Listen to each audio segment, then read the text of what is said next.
Selamat berjumpa kembali Bapak Ibu, saudari-saudara, umat beriman terkasih dalam Tuhan. Salam sehat, berlimpah berkat. Sekaligus selamat berakhir pekan bersama keluarga, bersama para sahabat dan komunitas Anda. Hari Sabtu 23 Juli 2022, saya Romagus CSSR mengajak saudari-saudara merenungkan kutipan Injil Matius bab 13 ayat 24 sampai 30. Kita mendengarkan sabda Tuhan dalam nama Bapa dan Putra dan Roh Kudus. Amin. Pada suatu hari Yesus membentangkan suatu perumpamaan lain kepada orang banyak. Katanya, hal kerajaan sorga itu seumpama orang yang menaburkan benih yang baik di ladangnya. Tetapi pada waktu semua orang tidur, datanglah musuhnya menaburkan benih lalang di antara gandum itu lalu pergi. Ketika gandum itu tumbuh dan mulai berbulir, tampak jugalah lalang itu. Maka datanglah hamba-hamba Tuan ladang itu kepadanya dan berkata, Tuan, bukankah benih yang baik yang Tuan taburkan di ladang Tuan? Dari manakah lalang itu? Jawab Tuan itu, seorang musuh yang melakukannya. Lalu berkatalah hamba-hamba itu kepadanya, jadi maukah Tuan supaya kami pergi mencabut lalang itu? Tetapi ia berkata, jangan, sebab mungkin gandum itu ikut tercabut pada waktu kamu mencabut lalang itu. Biarkanlah keduanya tumbuh bersama sampai waktu menuai. Pada waktu itu aku akan berkata kepada para penuai, kumpulkanlah dahulu lalang itu dan ikatlah berberkas-berkas untuk dibakar. Kemudian kumpulkan gandum itu ke dalam lumbungku. Demikianlah sabda Tuhan. Bapak Ibu, saudari-saudara, umat beriman yang terkasih dalam Tuhan kita Yesus Kristus. Menurut cerita para petani di negara di mana menjadi penghasil gandum, agak sulit memang membedakan antara lalang dan gandum. Mana ilalang, mana gandum tidak begitu jelas kalau mereka sudah tumbuh bersama-sama. Karena waktu masih muda lebih-lebih, mereka sangat mirip satu sama lain, sehingga hampir bisa dikatakan serupa namun tak sama. Oleh karena itu, pemilik ladang gandum akan dengan sangat berhati-hati mencabut rumput-rumput termasuk lalang di sekelilingnya, biar gandumnya tumbuh dengan subur, tidak ikut tercabut, dan menghasilkan bulir-bulir yang bernas yang padat berisi. Saudari-saudara, umat beriman terkasih dalam Tuhan.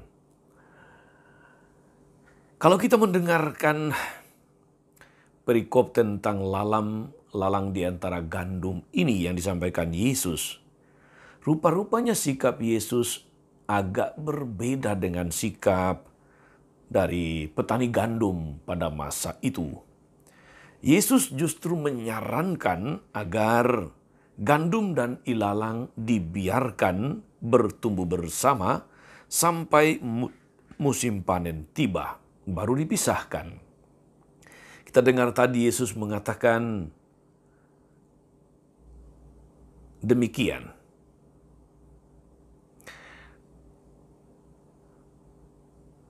Biarkanlah keduanya tumbuh bersama sampai waktu menuai tiba. Pada waktu itu, aku akan berkata kepada para penuai, kumpulkan dahulu lalang itu dan ikatlah berberkas-berkas untuk dibakar.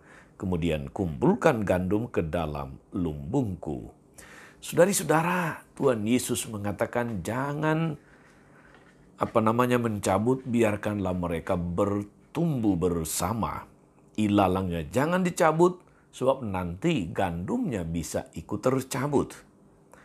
Yesus memakai perumpamaan ini, saudari-saudara, untuk menggambarkan bagaimana kasih Tuhan itu bertumbuh dan berkembang sampai matang di dalam diri manusia, di dalam hidup manusia, di dalam hidup kita.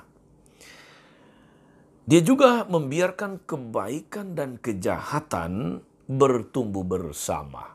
Meskipun kita tidak suka kejahatan, nyatanya kejahatan itu ada. Walau demikian, saudari-saudara, Tuhan tidak terpengaruh oleh keluhan, oleh omelan, oleh macam-macam komentar dari manusia tentang sikap diamnya terhadap orang jahat dan kejahatannya. Kadang-kadang kita bertanya, atau bahkan kita juga barangkali berpikir, mengapa Tuhan tidak melenyapkan saja orang-orang jahat ini daripada merusak hidup bersama. Kadang-kadang kita berpikir, saudari-saudara, mengapa orang jahat hidupnya malah lebih sejahtera, lebih enak daripada orang baik-baik. Inilah misteri hidup, saudari-saudara. Dan hari ini terjawab di dalam perumpamaan tentang lalam di antara gandum. Mengapa orang jahat dibiarkan berkeliaran, melakukan kejahatannya? Tuhan begitu sabar terhadap manusia. Kiranya itu yang bisa kita katakan, saudari-saudara. Tuhan begitu penuh kasih dan sabar kepada semua manusia. Justru manusialah, kita-kita inilah yang seringkali tidak sabar dengan sesama yang kita anggap jahat, dengan sesama yang kita anggap sebagai pendosa, yang merusak hidup bersama, apalagi merusak rumah tangga orang. Kita maunya supaya bisa menikmati hidup damai, hidup tentram, hidup bahagia tanpa kejahatan. Akan tetapi Tuhan mengatakan demikian. Biarkanlah keduanya tumbuh bersama-sama sampai waktu menuai tiba.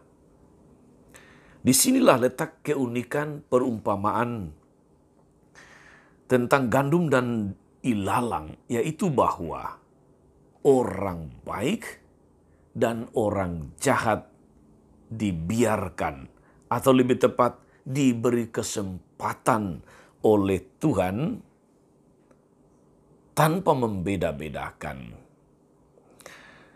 Kesempatan kepada orang baik untuk memenangkan orang jahat, dan kesempatan kepada orang jahat untuk bertobat dari kejahatannya dan menjadi orang baik. Inilah misteri belas kasih Tuhan, saudari-saudara. Tuhan tidak buru-buru mencabut nyawa mereka yang berhati kotor, yang berperilaku jahat terhadap sesamanya, yang berperangai culas, dan merusak hidup bersama.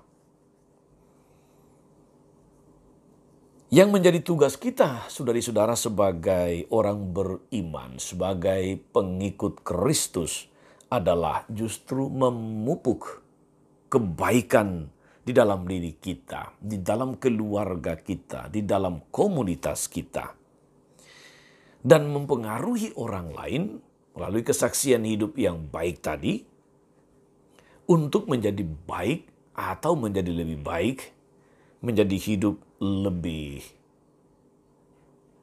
layak dan pantas di hadapan Tuhan. Maka tentu peran orang tua, peran komunitas menjadi penting. Setiap orang tua, saudari-saudara, hendaknya menanamkan di dalam diri anak-anak dan memupuk kebaikan di dalam diri anak-anak mereka dengan teladan dan contoh hidup, kesaksian hidup yang baik dan benar. Ini merupakan perwujudan dari janji perkawinan yang pernah diucapkan orang tua ketika membentuk keluarga. Memupuk kebaikan dimulai dari keluarga. Memupuk damai dimulai dari keluarga. Memupuk hidup yang baik dan benar seluruhnya dimulai dari lingkungan paling dekat adalah keluarga. Saudara-saudara, umat beriman terkasih, kita tidak bisa katakanlah menolak adanya orang jahat atau kejahatan selama kita masih hidup di dunia ini. Kita bisa menghimbau, kita bisa mengajak, minimal kita sendiri tidak menjadi orang jahat. Seperti kata Tuhan Yesus hari ini, tugas kita itu adalah memupuk kebaikan, sehingga pada akhirnya nanti, atau seperti kata Yesus dalam Injil, sampai musim menuai nanti, dengan mudah dan gampang bagi pemilik kebun memisahkan mana lalang yang tidak berguna dan mana gandum yang menghasilkan banyak buah. Saudari-saudara, selamat beraktivitas hari ini. Berakhir pekanlah bersama keluarga dan jangan pernah lupa untuk berbuat baik kepada siapapun, sebab Anda adalah gandum dan bukan ilalang. Sebab Anda adalah tanaman buah yang berguna bermanfaat bagi banyak orang, bukan ilalang. Tuhan Yesus memberkati. Maria Bunda selalu menolong, setia mendoakan kita semua. Amin. Tuhan Yesus Kristus, kami bersyukur atas pengajaran-Mu yang luar biasa, menyadarkan, meneguhkan kami untuk terus-menerus memupuk kebaikan,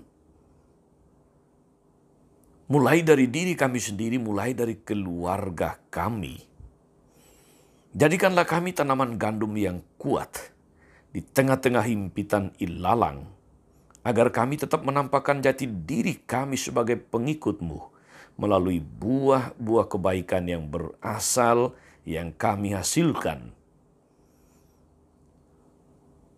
Sepanggulah Tuhan dan pengantara kami sepanjang segala masa. Amin.